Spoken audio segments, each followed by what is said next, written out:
दोस्तों, आज मैं आप लोगों को एक कहानी सुनाने जा रहा हूँ। लॉकडाउन के दिनों में आप जो बैठे हुए हैं, नेटफ्लिक्स पे, अमेजॉन प्राइम पे जो मूवीज, वेब सीरीज देख रहे हैं, आपको लगता है कि अभी हमारे पास कुछ करने का नहीं है, हमें सिर्फ बैठना है और टीवी देखना है, सोशल मीडिया पर स्क्रॉल करना है। तो ये कहानी आपको बहुत बड़ी सीख देने वाली है। ये जो कहानी है, ये लगता काल्पनिक है, लेकिन इसमें जो राज छुपा है ना, उस राज को जानने के बाद आप लॉकडाउन के दिनों में भी पागल हो जाएंगे काम करने के लिए। दोस्तों, बात बहुत पहले की है।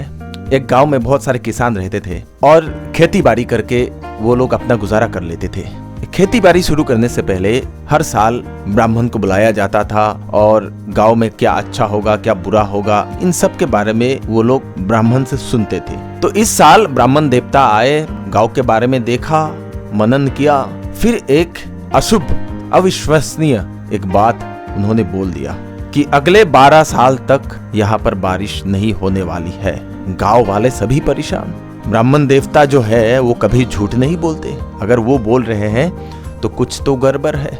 तो सबने उपाय मांगा ब्राह्मण देवता से कि करना क्या चाहिए।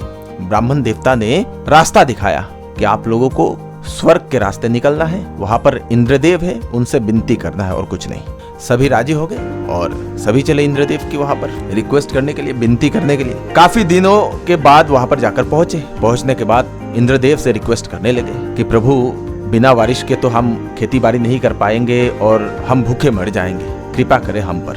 अभी इंद्रदेव बोलने लगे कि देखिए, बात ऐसी है कि ग्रहों की जो दिशा है वो 12 साल तक बदलने वाली नहीं है, तो 12 साल तक आप लोगों को बारिश नहीं मिलेगी।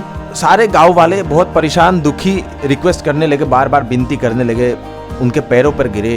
तो इंद्रदेव को रहा नहीं गया और बोला कि आप एक काम करो, इसका एक ही उपाय है, आपको कैलाश जाना पड़ेगा, वहां पर भगवान शिव है। भगवान शिव अगर अपना डमरू बजा दे तो बारिश जरूर होगी। तो कैलाश पर सभी रवाना हो गए। इंद्रदेव ने टेलीपैथी के जरिए भगवान शिव को मैसेज कर दिया कि गांव वाले आ रहे हैं बारिश मांगने। मैंने तो ऐसा बोल दिया, बाकी आप जानो। ग्रहों की दिशा तो अभी ये है, दशा ये है, तो 12 साल तक तो कुछ होने वाला नहीं है, आप भी वैसा ही बोल देना। सभी चले गए वहां पर, भगवान शिव से मिले, भगवान शिव को प्रणाम किया, उनसे विनती करने लगे कि प्रभु, खेती बाड़ी नहीं होगी तो हम भूखे मर जाएंगे, बिना बारिश के हम खेती बाड़ी कैसे कर सकते हैं। तो भगवान शिव बोले, देखो, अभी तो ग्रहों की जो दिशा है वो खराब है, इस जगह पर इस साल तो क्या 12 सालों तक कोई बारिश नहीं होगी, मैं कुछ नहीं कर सकता। तो सारे रिक्वेस्ट करने लगे कि प्रभु, आप डमरू बजा दो एक बार। तो डमरू जब बजेगा तो बारिश अपने आप हो जाएगी, ये भगवान इंद्र ने कहा। तो भगवान शिव बोलने लगे, नहीं, बजा नहीं सकता, ग्रहों की दिशा बिगड़ जाएगी, संतुलन बिगड़ जाएगा, ये बिगड़ जाएगा, वो बिगड़ जाएगा। बहुत बार रिक्वेस्ट किया, विनती की भगवान शिव से, लेकिन भगवान शिव नहीं माने। माँ पार्वती पास में बैठी थी और देख रही थी इन सब चीजों को। और सारे गांव वाले बाद में दुखी होकर घर पर लौट गए और सोच रहे हैं कि अब क्या करें, हम कहाँ जाएं, क्या हमें गांव छोड़ देना चाहिए या फिर दूसरा कुछ काम करना चाहिए, क्या करना चाहिए। गांव का एक आदमी रोज सुबह उठता, अपने खेतों पर जाता और वहां पर हल जोतने लग जाता। तो सरपंच आए, उनको समझाने लगे, 12 साल तक कोई बारिश नहीं होगी, तुम ऐसा क्यों कर रहे हो। सभी समझाने लगे। तो ये आदमी बोला कि सरपंच जी, मैं दिन में सिर्फ 1-2 घंटा ही ये खेती बाड़ी करता हूं। अभी मुझे लगता है कि अगर 12 साल मैं ऐसा ही बैठा रहा, खेती बाड़ी अगर मैंने किया नहीं ना, तो मैं पूरा भूल जाऊंगा, इसलिए मैं खेती बाड़ी कर रहा हूं। ये आदमी मेहनत करता रहा और गांव वाले देखकर इसको बोलते, अरे तू वहां पर अपना समय बर्बाद कर रहा है, क्यों इतना तकलीफ दे रहा है अपने आप को, 12 साल तक कोई बारिश नहीं होने वाली है। तो ये नहीं माना उन लोगों की बात और ये अपना काम हर रोज करता रहा। ऐसा करते करते करते करते 20-25 दिन, 1 महीना बीत गए और इस घटना को ऊपर से माँ पार्वती देख रही थी आराम से। और भगवान शिव से उन्होंने रिक्वेस्ट किया, विनती की कि आप एक काम कर दीजिए, आप बारिश क्यों नहीं दे देते, ये तो आपका भक्त है, ये दिन रात आपको पूजता है, ये बहुत मेहनत कर रहा है, कम से कम इसके लिए तो आप बारिश दे दो। तो भगवान शिव जी पार्वती माँ से बोलने लगे, नहीं, 12 साल तक तो नहीं कर सकता। तो माँ पार्वती बोली, आप डमरू क्यों नहीं बजा देते, डमरू बजाने से ही तो बारिश हो जाएगी ना।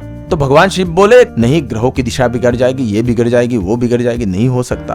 तो मां पार्वती भगवान शिव से बोलने लगी कि आपको नहीं लगता कि आप 12 साल तक अगर ये डमरू नहीं बजाते तो आप डमरू बजाना भूल ही जाओगे। भगवान शिव जी टेंशन में आ गए। बात तो सही है, 12 साल अगर नहीं बजाऊंगा तो मैं बिल्कुल ही इससे भूल जाऊंगा कि कैसे बजाते हैं। तो टेंशन में आ गए और डमरू बजाने लगे। जैसे ही डमरू बजाया और इधर बारिश होने लगी, गांव वाले सभी खुश हो गए। ये आदमी जो था खेती बाड़ी कर रहा था, उसने तो अपना पूरा खेत जोत लिया था इन दिनों। जब बारिश हुई, इस आदमी ने अपना सारा जो बीज लगाना शुरू कर दिया और सारे गांव वाले अब भी बारिश हुई बोल के आए, काम किया। उनका बहुत लेट हुआ उनका धान निकलने में। दोस्तों, ठीक उसी तरह इंसान इन दिनों लॉकडाउन के सिचुएशन में घर में बैठा है, अपना काम बिल्कुल नहीं कर रहा है। आपको नहीं लगता आप जो काम कर चुके हैं उसको इन लॉकडाउन के दिनों में आप भूल जाएंगे अगर आप नहीं करते हैं तो? कहीं ऐसा तो नहीं है? आप थोड़ा सा ध्यान लगाइए, आप सब कुछ भूल तो नहीं गए अपना काम? घर में बैठे हैं, प्रैक्टिस करिए। प्रैक्टिस करेंगे तो जो प्रैक्टिस नहीं कर रहे हैं उनसे आप आगे निकल जाएंगे, क्योंकि लॉकडाउन आज है, कल तो खोलने वाला है ना। तो जब खोलेगा तो आपका जो दौर जो होगा ना वो गति पकड़ेगा, स्पीड पकड़ेगा। जो लोग अभी बैठकर सिर्फ नेटफ्लिक्स पे, अमेजॉन प्राइम पे मूवीज देख रहे हैं, सीरियल्स देख रहे हैं, वेब सीरीज देख रहे हैं, वो जब लॉकडाउन खुलेगा तब वो बोलेंगे कि कहां से शुरू करें। आप अगर अब भी प्रैक्टिस करते हैं तो आपके पास वो सवाल नहीं आएगा। आपने ऑलरेडी प्रैक्टिस कर लिया है। आप सिर्फ मैदान पे उतरकर काम करना है। आपको सिर्फ लॉकडाउन के अंदर आपको प्रैक्टिस करना है ताकि आप भूल ना जाओ अपना काम, तरक्की करना भूल ना जाओ। क्या आप सच में काम कर रहे हैं, हर रोज प्रैक्टिस कर रहे हैं? कमेंट करके मुझे जरूर बताइएगा। कहानी कैसी लगी जरूर कमेंट करके बताइएगा। मैं चाहता हूं आपके जितने भी सारे प्रियजन हैं, जिन लोगों को इस कहानी से मदद हो सकती है, उसको जरूर इसको व्हाट्सएप और फेसबुक पे शेयर करना ना भूलें। मैं के सिन्हा ऐसे ही जबरदस्त एक और स्टोरी के साथ लौट के आऊंगा। अभी तक इस चैनल को सब्सक्राइब नहीं किया है तो सब्सक्राइब करिए, बेल जरूर दबाइएगा। Thank you so much for watching.